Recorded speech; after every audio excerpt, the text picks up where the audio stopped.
Good morning, everybody, and welcome to today's webinar. Before we begin, I'd like to acknowledge the traditional custodians of the lands we are joining from today. I pay my respects to elders past and present and extend that respect to all Aboriginal and Torres Strait Islander peoples with us. My name is Mark Fower. I'm a client engagement principal at DiUS and I lead the AI practice. Those of you who know us already will know that DiUS has been navigating the world of AI machine learning for over 10 years now. And of course, new world of generative AI more recently. One of the biggest focus areas has been around AI-powered engineering and coding assistance, and a growing interest in how that might be applied to legacy systems more specifically, which is the topic for today's webinar. As practitioners, we all know that legacy systems often feel like anchors, holding back teams from scaling, innovating, and speed to market. And taking that first step to modernize can be really daunting, risky, and expensive, especially when you just don't know where to start. But what if generative AI could change that equation? Today, we're moving beyond the hype to share some of the real-world examples and practical approaches from our experience at DiUS. I'm delighted to have Andy Spinks with us today, lead consultant at DiUS. He'll demonstrate how generative AI can help you understand your legacy systems faster and plan your modernization journey with greater confidence. Andy will start with by defining what legacy systems are and what modernization challenges exist before diving into how generative AI can enhance that traditional discovery and assessment process that we're often invited to participate in. Along with sharing some real-world examples, Andy will be on hand to answer any questions you might have at the end of the presentation. So in terms of housekeeping, do post any questions you might have during the talk in the Q&A tab, and we'll go through them each one by one at the end of the talk. There will be some polls presented during the presentation as well, and at the end of the talk, the recording will be made available to all of you along with the poll results. So without much further ado, over to you, Andy. Thanks, Mark. Thank you for everyone for joining us. I don't need to introduce myself. Mark's done it for me. Thank you. So today we'll be talking about obviously Gen AI and legacy.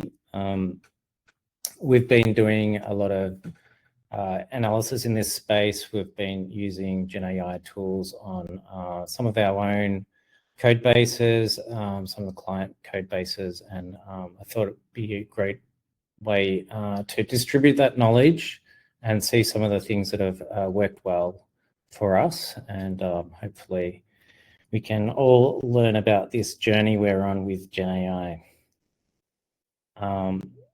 So legacy systems are pretty common. Very common. I think every business, every company I've worked with always has their own version of legacy. I've worked in companies where that legacy was 30 years old. A 30-year-old COBOL project was one of the first big companies I worked with. But equally, I've worked with other clients and other businesses where they talk about their legacy microservices, which are only 6 or 7 years old, and they have different challenges. But for these businesses, they talk about them in the same way. We have this legacy here, and I think what the common themes between these is basically, any legacy is any system that's holding you back. It can inhibit a business from changing, and really it inhibits teams and being able to innovate. So modernization, and this is where, if we can do this, all our dreams come true. We have rainbows and unicorns, and we can all go home and have a good night's sleep. And some of the things that people, I think, and businesses are trying to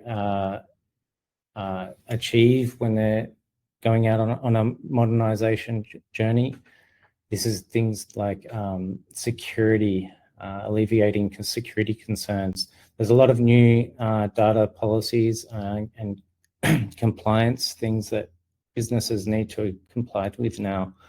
Scalability, being able to scale up when your user base does. things around productivity with teams, making the work environment more attractive to hiring new people, and also for people on the ground, making their lives more enjoyable. If they're working with newer tooling that's a lot less, has a lot more help and enabling things like small, low risk releases, things like that we get from modernization. Modern UX is another big one. We all strive to give users the best experience possible, but often that's limited by technology choices that might have been made a long time ago. The reality is that, for a lot of companies and a lot of systems, it's just an overwhelming problem. The complexity, there's a lot of business, a lot of knowledge that's probably left, or it's just become so entangled that it's really hard to understand what's going to happen when we make any change.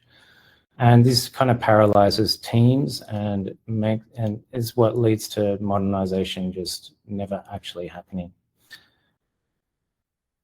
People and teams, they live in a bit of a fearful reality. They're scared of touching something, pulling something out that might affect something over in a different part of the system they didn't even realize existed. And this really paralyzes the ability to move forward and change things on a big scale. So we've been involved in a variety of projects where we've been scoping out what modernization might mean. Usually it will start with a discovery, which is quite a big process in itself. This can take weeks to do, but it's looking at the technical landscape, the current architecture, looking into the code, running static analysis tools over it, trying to understand dependencies and dependencies internally with libraries and also external service dependencies. How does the data flow between things? Another big area that we look at in evaluating the current state is how the business works with the systems as well.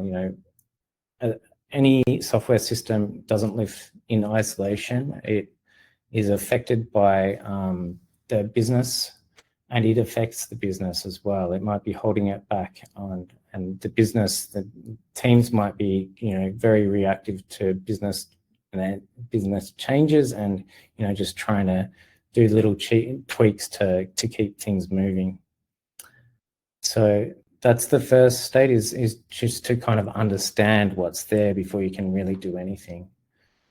And then we kind of move into the planning phase, and this is around coming up with, where do we want to go? What's the architecture that we want to move to that's going to unlock the things that are holding back the business now? How are we going to migrate to that point? There's more than just code. There's infrastructure considerations. There's data. Do we need to migrate data? What about our release, CI/CD pipelines, all the things like that? There's also business processes that will probably need to change as a result of modernization. And how do we break this all down? How do we sequence it into a roadmap that we can action? And also very importantly, how do we break it up in a way that we can do it in a low risk way and also try and unlock business value earlier?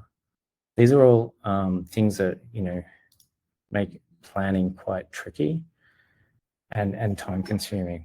And then there's the execution side of things, and this is where, because it's so daunting and it can take so long, a lot of modernization efforts either fail or never get off the ground.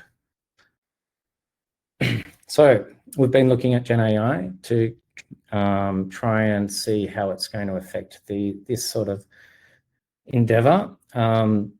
We've been looking at it in all these areas. Today we're going to talk about discovery and the planning phases.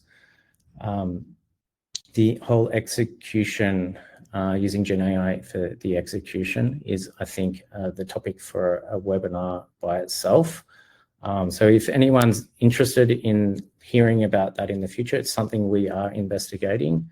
So reach out to us, and we'll gauge interest, and we can try and set up a session to talk about that in itself. But today we're going to be just focusing on the discovery and the planning.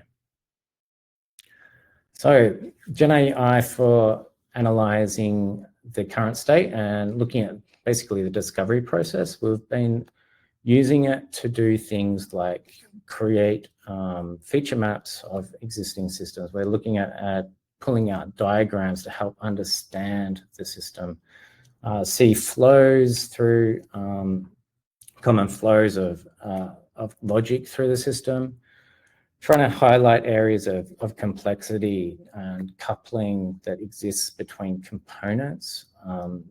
We're also been trialing it with things like security scanning, trying to uncover what security issues are there at the moment, and any performance issues as well. One of the other areas is obviously looking at processes, and we're trying to see what we can divulge from things like Git history. There's a lot of knowledge that's hidden in Git history, and Gen AI tools are quite good at pulling that out and then highlighting things like knowledge silos and understanding release processes and potential bottlenecks in those. In terms of the planning, I've been using Gen AI to do things like formulate and propose possible architectures. We've also been using it to identify domain boundaries and kind of look at your bounded contexts and things like that, and the dependencies between them. And all this is really important for formulating a migration plan. So now we'll get into some real stuff. So that was basically the intro, but what I have been doing is using Claude Code, and primarily I've been doing that. A lot of this ends up being prompt engineering, and I started off with Claude Code primarily because the Anthropic documentation and tooling around generating prompts and helping construct good prompts is very good. But equally, I think this could be used for any of the tools out there that are pretty common. You know, most of the practices we'll talk about today will work equally well with Copilot or Cursor. There's so many tools out there now. The other thing that you'll see me talking about is Keycloak.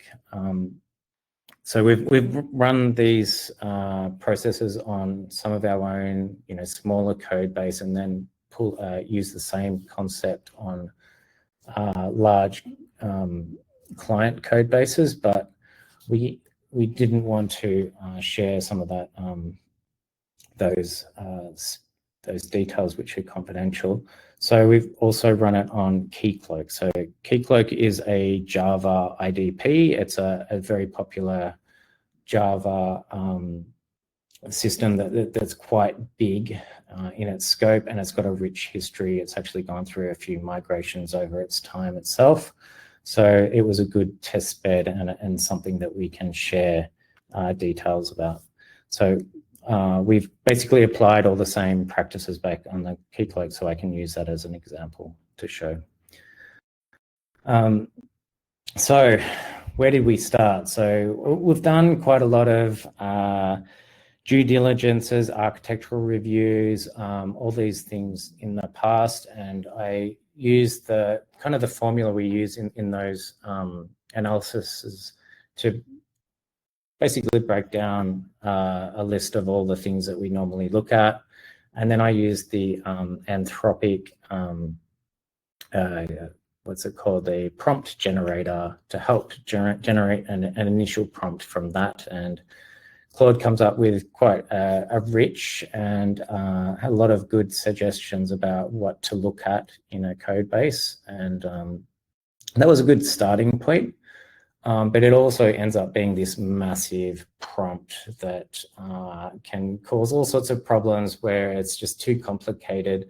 If you've used LLMs a lot, you'll find that really complicated prompts, it can miss things, it can confuse it, and it doesn't get that greater results. So the next step we took in this was then to actually break this prompt into lots of different subtasks, basically. And that was for things like separate security analysis, separate performance analysis, complexity, code smells, all this sort of thing. We kind of split up into different prompts, and each of these prompts that we would run over the code base, this is all using Claude Code, would produce its own report, and we could kind of analyze that as we go through the process. So it ends up being a bit of a stepped process, and we can do it bit by bit and analyze the results of one stage before moving on to the next, which worked quite well. One of the things, though, with an approach like this is that often each stage is related, and so in the reports, we always had this section at the end, and this is kind of a structured part of the prompting, was always include this handoff stage at the end of each report, and that could form the basis of the context going into a subsequent analysis. And this was really important as well for later stages when we're starting to look at the planning and things, because all this data is relevant for how we're going to start doing planning later.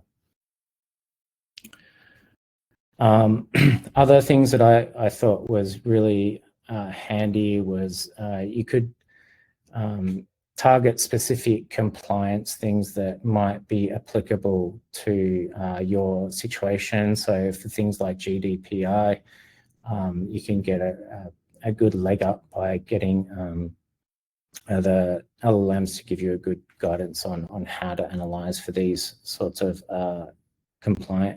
regulatory compliance requirements. So that was really handy. And another thing that I really like using LLMs to do is to generate diagrams. And there's a group of tools called text-to-diagram tools. I favor Mermaid.js, but basically they output something in a format similar to this, which is a human-readable, it's almost like pseudocode, which actually ends up being able to be rendered into a diagram. And these are really great because LLMs can understand them well and can generate them well. And a human can go and then modify them if you find some errors with them, or in the future stages when we're looking at planning, you might have a architecture diagram in a Mermaid format, and then you can also feed that back into the LLM and use the LLM to then critique it based on all the discovery you've pulled out previously. So this is an example of a diagram that was output for the Keycloak system. Sorry, the contrast is not good. The LLM, one of the things I found very interesting with this is the LLM's taken the liberty to color things.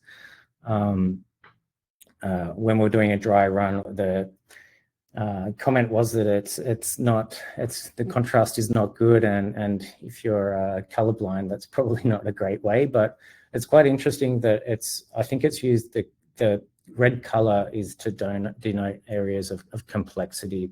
And one of the real powerful things with LLMs is being able to explore things.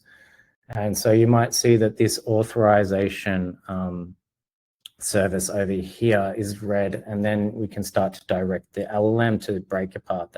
Look at that in more detail. Let's go look at this authorization service. Create me another diagram that just shows me all the components of that one, and you can really use it to explore and get a really good picture of the code base.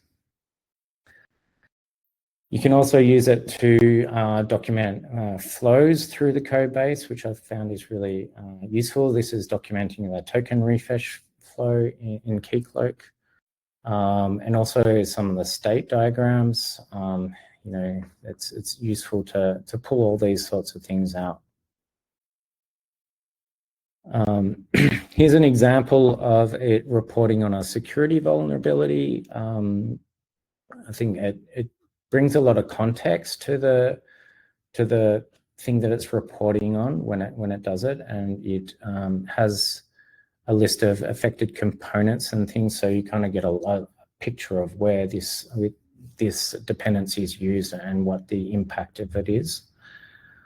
And here's some extra documentation also that it's generated about particular components in the Keycloak system.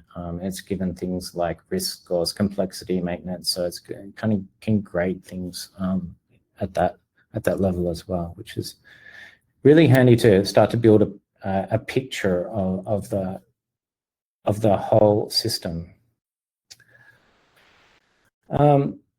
And then to move on to the planning stage, we've been using Generative AI for this as well. And one of the ways I've been using it is to basically come up with some prompts which ask it to produce multiple architectures and then evaluate each other and kind of come up with a final recommendation, kind of play them off against each other.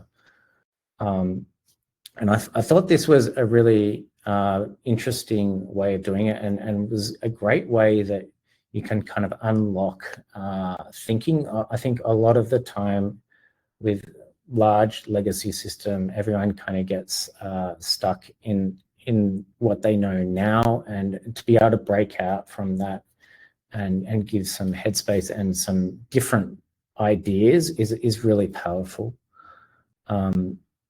And we also used it to start to look into the whole planning side of things in terms of how can you, given this architecture, how could you deliver it in terms of a roadmap? How would you break it apart? What is the risks of doing it this way as opposed to that way? And again, I think these are the things that you still really need a human in the middle to evaluate, and then you probably go through a process of tweaking these, and then you can feed it back into the models and get it to critique what you've come up with next, and you feed all the context from the initial analysis as well. Here's an example of where it's recommended a particular architecture given multiple ones. It's also takes into account some of the other context we've fed in. So we had a section of the process where we're analyzing things about the team, and it's kind of generated this from the Git history around, how many people are contributing and all that sort of thing. So it can take those things into account when it's doing recommendations as well. So that's all the gloss and glamour. So what are the caveats? Of course, using Gen AI, there's lots of things you need to be aware of, and the devil is in the detail. So where did it start to fall down a bit? I think one of the biggest things for me was it's all a bit of a black box, and it's really hard to know if it's taken everything into account. So you'll find a lot of the agents will do things like greps across code bases, they'll do finds and all these sorts of things. But what happens if it's just missed a whole directory? What happens, you can kind of give it heuristics that, maybe your definition of a God class is something greater than 1,000 lines, but maybe in a different different language, that might be 500 lines. You can adjust things, but there's this lingering doubt. What's it included and what's it missed? I also used it to try and analyze dead code. I used it on a code base I was very familiar with. I knew there was a whole section of it that is not used. It's quite hard.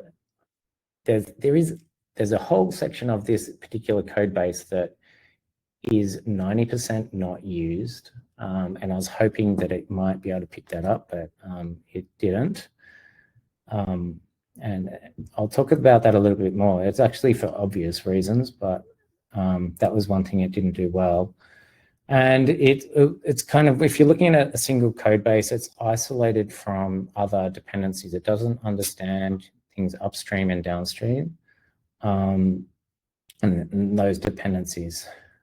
Another thing is that it's divorced from business context. If you're just looking at a code base, you can't see the wider business context, and those things won't be filtered into the recommendations that it's giving.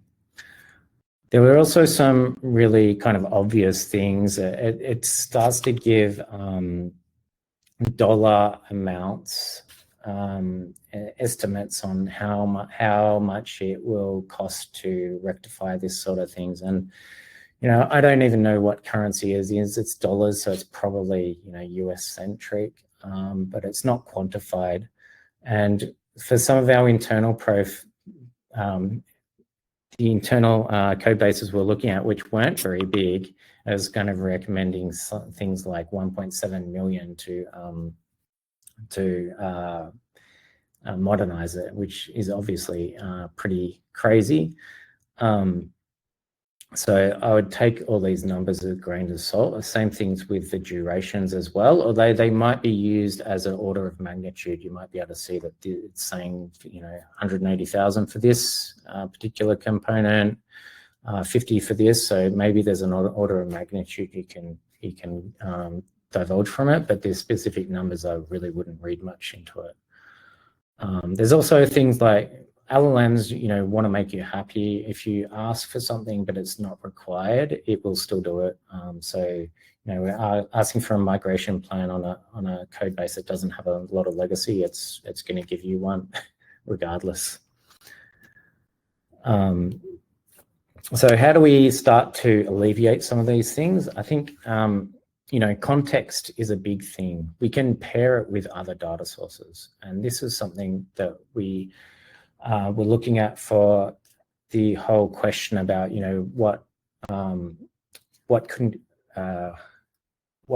what's dead code. So how we could pair it with load balancer logs. We can extract like a month of load balancer logs and feed that into the LLM, and then it can use that to start to identify these endpoints are not used anymore, and then we can start to say, oh, this is probably all dead code paths, and we can start to remove that.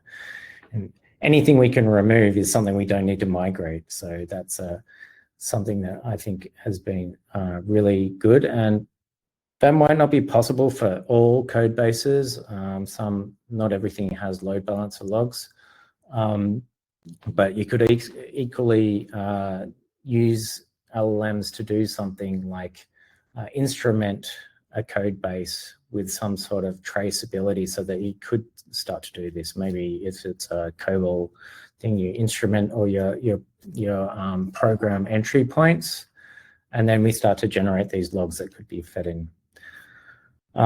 Security and a lot of these, there's already good tools around this, and they don't have the same flaws where you're not sure if it skips something. So things like SonarQube, I think is actually a lot better for evaluating security.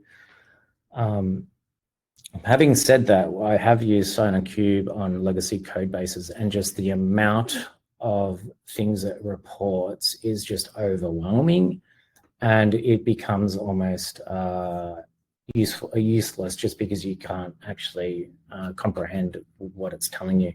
And that's where using those static analysis results with LLMs together could give you a really insight into some of those things.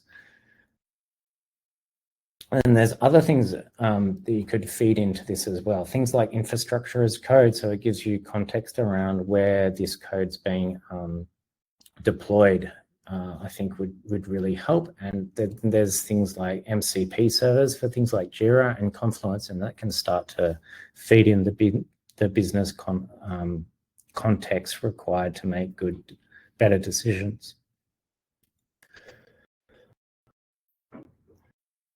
Excuse me. One of the really cool things that we started looking at is knowledge graphs, and luckily GitLab has actually released this open source tool called the GitLab Knowledge Graph. It's beta, I think, at the moment, and unfortunately it doesn't support a lot of languages, but it looks like it's going to be really, really useful.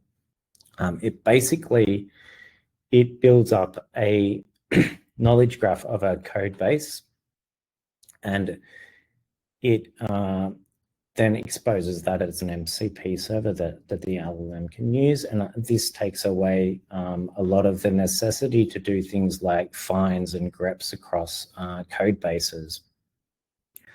And this is an example of what the knowledge graph for the Keycloak code base looks like.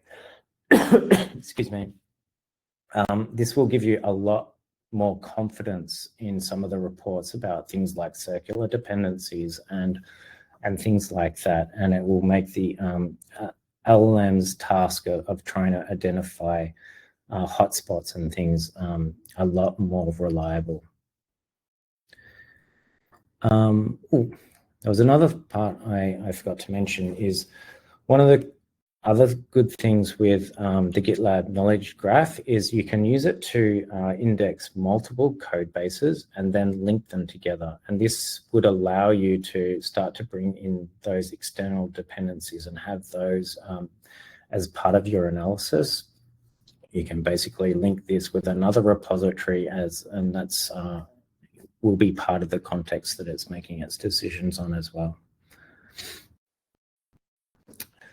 Traceability is something that I was really trying to resolve.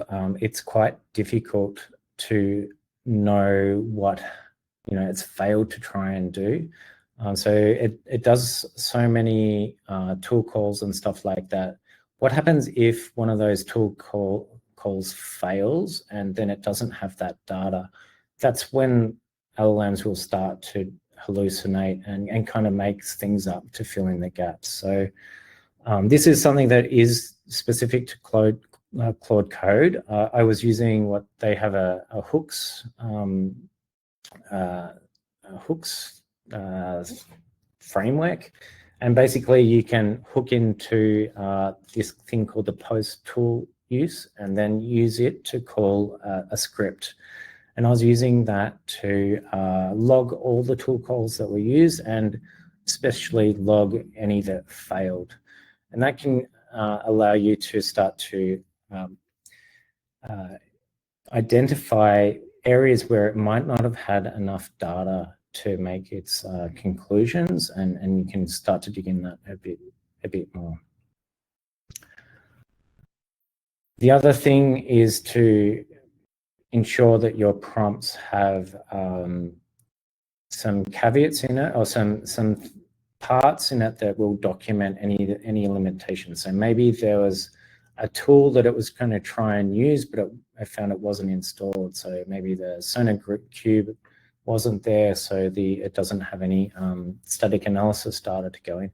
Make sure that it surfaces these and has it in as a limitation that's as part of the results of the report. So you know that it's happened and you don't just assume that it had all the data to make its decisions.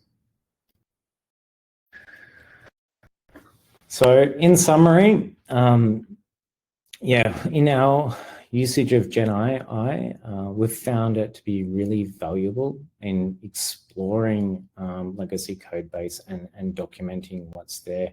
In that initial discovery phase, it's been really a big leg up. And equally, I think it's been really good in generating ideas and solutions, architectural solutions that can really help get your thinking going and help using in later planning phases as well. And the ability to be able to feed solutions back in and pair it with your with the discovery information as well, and critique solutions, I think is really powerful. But of course, there is caveats, and it does need a lot of support from not only the people running it, but also a lot of people with the business context. So it's a bit of a team effort. SMEs are still really important in this. And pairing it with other deterministic tools like static analysis and knowledge graphs can really help increase the confidence of the outputs of the LLM. So that's the end of my presentation. Hopefully it's been useful, and I've gained a few techniques that everyone can put into their what is that, your bow and arrow kit or whatever. And thank you for your time.